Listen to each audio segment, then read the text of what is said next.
I've never been quite sure what's meant by the word downtime, but according to my wonderful wife, Alison, it's clearly something that I've never done very well.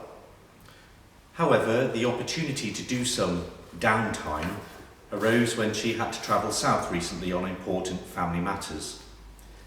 So there I was in the vicarage thinking to myself, what shall I do? It then came to me in a blinding flash. I decided that I would strip all of the paper from the dining room walls.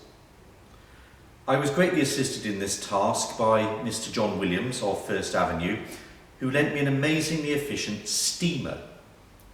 So I set to work with great gusto very early in the morning, and by 6 p.m. the job was done. Halfway through my enterprise, I did actually think to myself, maybe I should have mentioned this plan to Alison before she embarked for the southern province.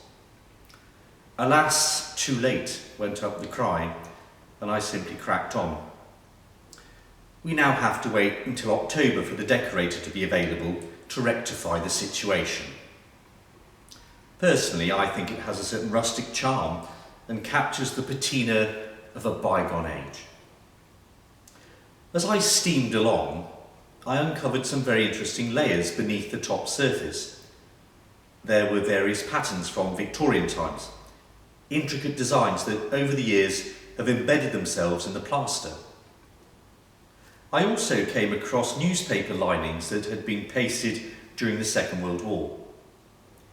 They included images of men in uniform and a cartoon depicting a sinister Nazi encouraging profligacy, and also news of the fighting against the Japanese in the Far East. I also found the match report of the annual football fixture played between Old Essians and Eccles Grammar School. Living the Christian life is a commitment to a journey of spiritual discovery.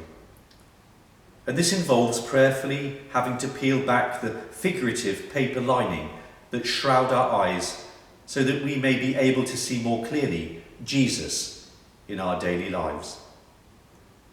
In the Gospel, according to St. Mark, blind Bartimaeus said to Jesus, "Rabbi, I want to see."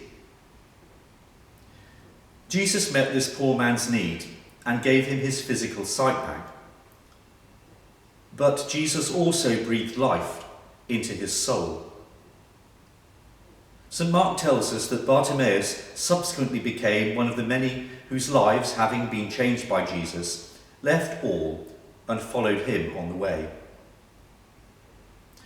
As Christians, we too must desire that spiritual vision that leads us to a deeper and more personal faith in Jesus, trusting more firmly in his promises and a greater awareness of his love.